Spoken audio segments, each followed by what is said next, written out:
အားလုံးပဲမင်္ဂလာပါဒီနေ့ကျောင်းကတော့လစ်တီယမ်ခေါ်ရှေဗျူနဲ့အသုံးပြုပုံတွေအကြောင်းဒါမှမဟုတ်ရင်လျှက်စစ်ကားရည်နဲ့ရှင်ပြိုင်မှုအကြောင်းပဲဖြစ်ပါတယ်လစ်တီယမ်ကိုလစ်တီယမ်တွတ်လစ်တီယမ်မီနရယ်တွေကရရှိတာဖြစ်ပါတယ်ဒီထဲကမှလက်ပီတိုလိုက်ကိုနေရာနှံပြားမှာလစ်တီယမ်အိုးတစ်မျိုးဖြစ်တဲ့လက်ပီတိုလိုက်ကိုနေရာနှံပြားမှာရရှိနိုင်တော့လေလစ်တီယမ်ပါမှုနေတာကြောင့်စပိုဂျူမင်းအမ်ဘလီကိုနိုင်ဒီမန်နွယ်ရီမှာစက်မှုလုပ်ငန်းမှာအရေးလောက်နော်စက်မှုလုပ်ငန်းမှာအရေးရေပန်းမစားလာပါဘူးနောက်တစ်ခုကတော့ပက်တလိုက်ဖြစ်ပါတယ်ပက်တလိုက်ကလည်းနေရာတော်များမှာတွေ့ရှိနေပေမဲ့လို့လက်ပီတိုလိုက်လိုပဲလီသီယမ်ပါဝင်မှုနည်းပါတယ်ဒါပြင် brine solution တွေစမ်းငံရေကနေပြီးတော့လီသီယမ်ကလိုရိုက်အဖြစ်လီသီယမ်ပါဝင်တတ်တယ်ဒီလီသီယမ်ပါဝင်တော့73.9ရာခိုင်နှုန်းလောက်ဒီရှိပြီးတော့လီသီယမ်ထုတ်ယူနိုင်တဲ့သတ္တုတိုက်တစ်မျိုးဖြစ်ပါတယ်လီသီယမ်ခေါ်ရှေဂရိဘာသာစကားလစ်တူကနေဆင်းသက်လာတာဖြစ်ပါတယ်တိတ်ပေကတော့ stone ကြောက်လို့တိတ်ပေရပါတယ်လီသီယမ်သတ္တုရိုင်းလီသီယမ်အိုးဆိုတာလီသီယမ်တော်တင်ပါဝင်နေတဲ့ဒုတက်တစ်မျိုးဖြစ်ပြီးတော့ဓာတ်တင်ငယ်ဓာတ်နဲ့ဆိုရင်လီသီယမ်ကို Li ဖြစ်ပါတယ်လီသီယမ်က Li ဖြစ်ပါတယ်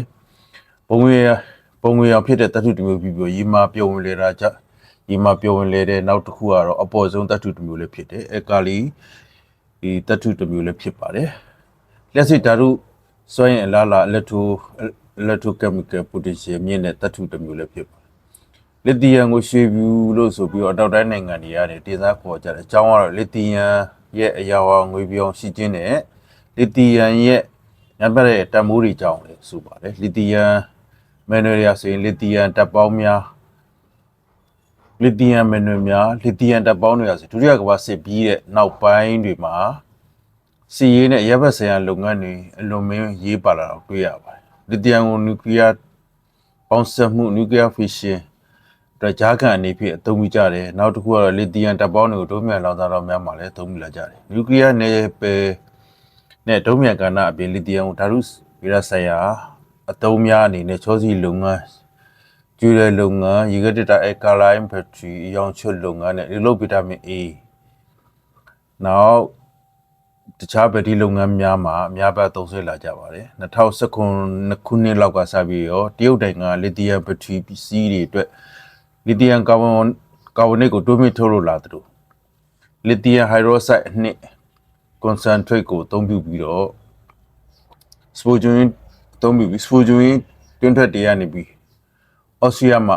တွင်းထွက်တွေကိုအော်စတြေးလျမှာတင်သွင်းခဲ့တာဖြစ်ပါတယ်ဒီနေ့ဓာတုဗေဒအသုံးဈေးကွက်မှာဆိုရင်လစ်သီယမ်ဘက်ထရီထုတ်လုပ်မှုအားဈေးကွက်ကိုကြီးစိုးလာနေပြီဖြစ်ပါတယ်လေရင်ဒုံးပြန်ရင်အာကာသရင်စတဲ့လေးထဲသွားတဲ့ရင်တွေတိဆောက်ရမှာနောက်အလူမီနီယမ်လစ်သီယမ်သတ္တုစက်အလွိုင်းကိုထုတ်လုပ်တဲ့လုပ်ငန်းတွေဆိုရင်ဓာတုဗေဒသုံးဈေးကွက်အနေနဲ့အသုံးများလာကြပြီဖြစ်ပါတယ်လစ်သီယမ်ဘက်ထရီတွေကလည်းထိရောက်တဲ့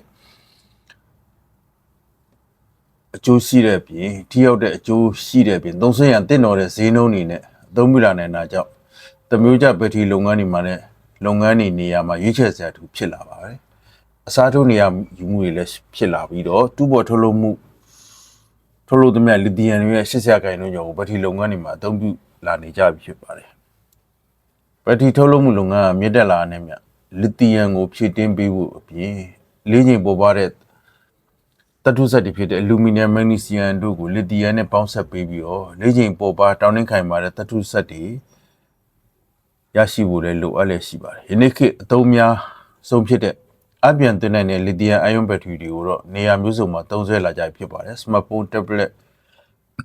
laptop နဲ့ digital camera လျှပ်စစ်ပစ္စည်းတွေမှာသုံးစွဲလာနိုင်ကြပါပြီလစ်သီယမ်အိုင်ယွန်ဘက်ထရီတွေမှာမှုန့်ညက်နေတဲ့လစ်သီယမ်ပေါင်ဒါကိုသုံးစွဲတာဖြစ်ပါတယ်ဒီမှုန့်ညက်နေတဲ့လစ်သီယမ်ပေါင်ဒါကိုသုံးမှသာဘက်ထရီတွေရဲ့စွမ်းရည်ဟာတိုးမြင့်လာပြီးကြာရှည်သုံးခံလာပါတယ်ပုံမစွမ်းဆောင်ရည်မြင့်လာကြပြီးတော့တက်တန်းကြာရှည်စွာအသုံးပြုလာနိုင်ပါတယ်ဒါအပြင်အားသိငြိမ်မြတ်ဆန်ပြီးတော့အားကုန်ကမှုနှုန်းကလည်းတသမတ်တီဖြစ်လာစီပါတယ် လက်စစ်တာစွမ်းအားတွေရရှိဖို့စွမ်းရင်တိုးလောင်မှုတွေစသဖြင့်ကမ္ဘာနည်းပညာတွေနဲ့မောင်းနှင်ပေးဖို့အတွက်ဘက်ထရီပြည့်လို့ရမှာအဓိကကြတယ်တတ်ထူမျိုးဖြစ်နေပါတယ်လီသီယမ်ရရှိဖို့အတွက်ကျိုးပန်းအထုံးပေါ်တဲ့နိုင်ငံတကာပြန်ပွဲတရလို့ဖြစ်လာပါတယ်တရုတ်နိုင်ငံမကြာမီကာလတွေမှာလက်စစ်ကားစီကိုဝင်ရောက်လာတဲ့အတွက်လက်စစ်ကားရဲ့ကြီးမားဆုံးထုတ်လုပ်သူကြီးမားဆုံး30သူဖြိုရောက်ရှိလာနေပါပြီ2015ခုနှစ်ကပင်တရုတ်နိုင်ငံကားထုတ်လုပ်မှုတရုတ်နိုင်ငံထုတ်လုပ်တဲ့ကားအမည်တည်တရားစဉ်ကားစည်းကွက်မှာဂျပန်တောင်ကိုရီးယားအမေရိကန်ကားတွေကိုဈေးနှုန်းရရှင်ပြိုင်လာနေပါပြီမော်တော်ယာဉ်ထုတ်လုပ်မှုလုပ်ငန်းများနဲ့အတူဘက်ထရီထုတ်လုပ်ရဲ့လုပ်ငန်းများကတ်တုတ်ထုတ်လုပ်သူများနဲ့ဘက်ထရီစွမ်းထုတ်လုပ်သူတွေဆိုရင်ဘက်ထရီစွမ်းအင်အရွယ်အစား၄ချိန်ဘေးကင်းလုံခြုံရေးတို့ကိုတိုးမြင့်လှုပ်ဆောင်လာရင်းနဲ့လက်စစ်ကားဈေးနှုန်းကိုတက်တာစီရန်ကြိုးပမ်းလာနေကြပါပြီဒီလိုအချက်တွေအတွက်လီသီယမ်ကိုတခြားတိုင်းနိုင်ငံတွေစီမှာတင်သွင်းရယူနေရတယ်နောက်ပိုင်းမှာပြည်သူတို့အပြည့်အဝထိချုပ်ထားတဲ့လီသီယမ်သတ္တုတိုက်တွေပေါ်များဆုံးတည်ရှိတဲ့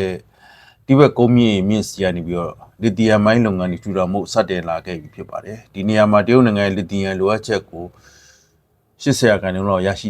လာနိုင်တော့မှာဖြစ်ပါတယ်တရုတ်နိုင်ငံရဲ့လျှက်စစ်ကားထုတ်လုပ်မှုကိုဥဆောင်နေတဲ့ BYD လုပ်ငန်းကြီးကလည်းကုမ္ပဏီကြီးကလည်းဒီဘက်ကုမ္ပဏီများမှာChabatiska AI မှာလီသီယမ်တူဖို့ထုတ်လုပ်ခွင့်ရရှိတာဖြစ်ပါတယ်ဒီဘက်ကုမ္ပဏီမြေနေထားကလည်းကဘာမှာအရေးပါဆုံးဖြစ်တဲ့လီသီယမ်ထုတ်လုပ်နိုင်တဲ့စားကန်ကြီးများစွာတည်ရှိကြောင်းသိရပါတယ်မကြသေးမီကာလအထိကဘာမှာထူပေါ်ရရှိတဲ့လီသီယမ်သတ္တုရိုင်းလီသီယမ်အိုအားလုံးရဲ့90%လောက်ဆိုရင်တရုတ်နိုင်ငံမှာတပ်နေထုတ်လုပ်တာဖြစ်ပါတယ်ဒါကြောင့်တရုတ်နိုင်ငံလီသီယမ်ဈေးကွက်ကိုလွှမ်းမိုးချုပ်ကိုင်